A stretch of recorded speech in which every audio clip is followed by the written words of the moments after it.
guys, welcome back to the channel. So, what if in April the 8th? If you watch any of the YouTube, you probably have seen loads and loads of videos about the April the 8th and the predictions, and they are literally, guys, absolutely everywhere. However, the majority of those are actually concentrated in America. There's apparently even loads of news outlets in America also preparing people and warning people about potentially of things going to be happening.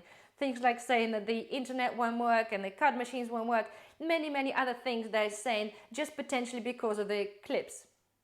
However, of course, guys, there are a lot of conspiracy theories going around based on a specific date. And I totally understand, by doing a little bit of the research, I totally understand that this date seems to be hold quite a significance in many religions. So I totally understand that. For starters, guys, and I'm not going to be talking about the whole April the 8th thing. I'll get to my point in the end. But I totally understand the whole thing about number 7 having quite a significance in many countries, and the eclipse that happened, the big eclipse happened in America. It was 7 years ago, so there was 7. The combined eclipse between that's going to be happening in 8th of April and happened 7 years ago. It totals up just to over 7 minutes, and of course it's covering 7 states, so it's all kind of coming together. And I totally understand that for people that do believe in certain things, that is kind of a little bit shocking to see that this would be happening, but I just don't understand why a lot of governments are kind of panicking people in that way.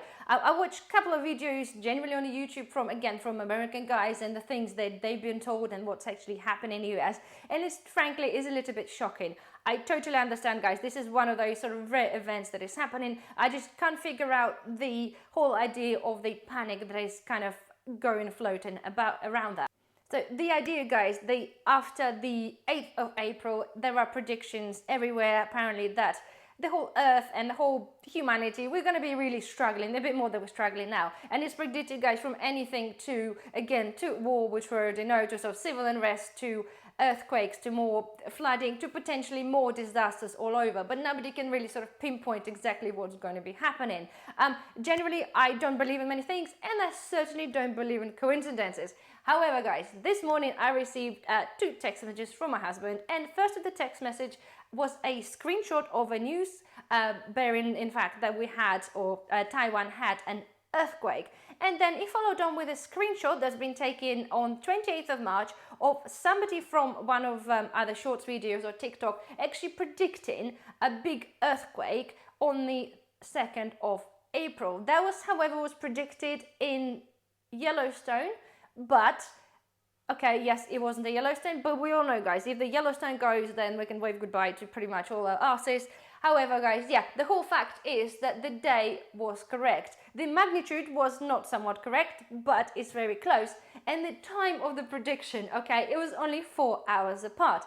As I said, guys, I don't believe in coincidences, but, and I know there is a lot of information going on in the Bible and many other prophecies about the specific dates and times. However, that kind of was pretty close to comfort. And knowing me, guys, as a prepper, okay, I generally, if something happens, I generally take this situation, I think about it, I evaluate it, and then I think, well, how prepared am I for that kind of scenario?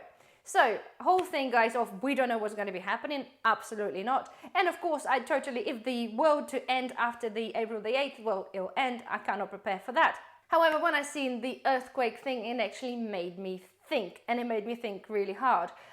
Few years back, we live in Wales, and we had an earthquake here, and it was 4.8 on the magnitude. We were outside at the time building up or putting up my greenhouse, and when the earthquake happened, it was one of these eerie, weird things. Unless you actually experienced the earthquake, it's very difficult to explain, but the sound, the sheer magnitude of the sound, and the earth wasn't shaking so much, but the whole sound and that like aura of something, it was so powerful and so scary. It was really weird. So when it was happening, we first thought potentially there could be jets, because we have a lot of jets flying around here. However, it was so strong that honestly, until it was over, only then it took us a little while to actually understand it was quite a powerful earthquake.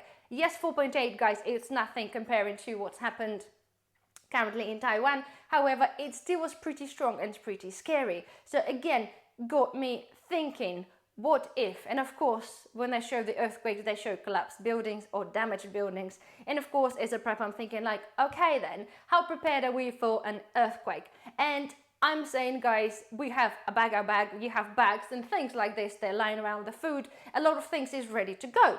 However, we're talking, God forbid the earthquake happens, and God forbid, obviously, it doesn't like damage the house to the point of it's collapsing, because obviously that's a big trouble. But for example, guys, if you're in your house, earthquake happens, and the house gets damaged, and obviously earthquake finished, then you kind of step outside and sort of have a look as you investigate the current state of your house, I suppose. As you know, I have a young child, and to me, if there's any notice of any damage to the property, of course, without being an engineer to understanding, but obviously having a common sense to some degree, that at which point the building would be not a safe place to be in, and you have to go. So my point is then, if I suddenly have to go, okay, my bag, it's not going to be useful, okay? Because the fact is, guys, I'm not going to be running to the forest and camp in the forest with the child. No, because I have a family, live a family nearby, I will be going to the family, providing their house is a-okay, but because of the distance, I would assume that it would be. So that means my bag, it's kind of pointless, okay? So that means I need another bag. That means I need to have not say plan in place, but to have a bag in place. That means that is already actually set, like in the car or in the van. That means that I can just get in there and go with some clothing, some toys. I'm not saying food, but just generally few things that will get you through at least few days living somewhere else. And we're still talking your usual stationery, say the makeups and things like this, and yes, clothing, yes, shoes, and obviously yes, toys for the kid, clothing for the kid, and things like this that'll get you through. Nobody knows, and I appreciate it's going to be probably weeks and months if something happens for insurance to get it sorted. However, that should technically place you in, obviously, some like in a hotel in many cases. However, the whole fact is, guys, you need clothes and you need your things with you, things like documents and insurances, to be able to actually access them at the point of emergency. So my question is to you, how many of us have this kind of bag? Not a bag, but a bag you could be going in a safe, warm place, but with some of your belongings. Last time I had that bag made is when I was pregnant, and they always everywhere suggest that you have a bag, a hospital bag ready. So you have your, of course, like a power bank, your chargers, your pen, your pencil, if you want to doodle something, do crosswords, of course, spare clothing, and of course, things for the new baby. I had that bag ready in advance. It was there. Of course, personal hygiene items were there. Everything was there. However, of course, after you give birth, it's kind of like washes away. And no, I do not have the bag. And thinking at the same time, guys, we're not just saying is the earthquake part, but for example, if you do need to go to, say, a hospital and stay there for a little while, it's very important to have something that you have your belongings and your clothing there. Is when I had my, after having the child, I then had suffered with the HP3, hypertension 3, and I've been told to go to the hospital. And of course, it was a little bit of a short notice. So again, I quickly scoured the bag together, just to take some belongings, because I didn't know if I had to stay in hospital for a few days. But the point is that, again, we don't really think of that kind of thing. We're at the moment, I know as a preppers, we're preparing for many eventualities, but none of us, not saying none of us, but many of us probably overlooking the kind of the very basic ones, like a hospital bag, or let's get stay at, at your relatives or friend's house type bag. So my point is, again, ask your question, how many of you have those bags? And obviously, if you haven't, why not? Probably haven't thought about it. So this current scenario of the April the 8th, okay, and the whole seeing the earthquake and seeing that prediction there made me kind of just, not say worry a little bit, but think a little bit harder for that fact. And because nobody knows, the predictions are covering a vast amount of things, including, as I said, from the war to like natural disasters. And obviously some natural disasters could be potentially really devastating, that running or escaping wouldn't really help. But there are some that could be very, not say basic, but very not so detrimental, that you can actually take your bag and go. So, okay, so my thing is, guess what I'm going to be doing this afternoon, guys? I'll be creating a bag, or probably a suitcase, considering there's 3 of us, but I'm going to be putting some basic stuff, and we're talking about just everyday clothing, not a bag out clothing, nothing, nothing I'm pretending to do, but basic stuff, basic clothing that will have to get us through, say, for example, a week, staying somewhere else. I think it's a good idea. But again, this is just me. I want to be prepared, and this is something, again, wasn't really crossing my mind.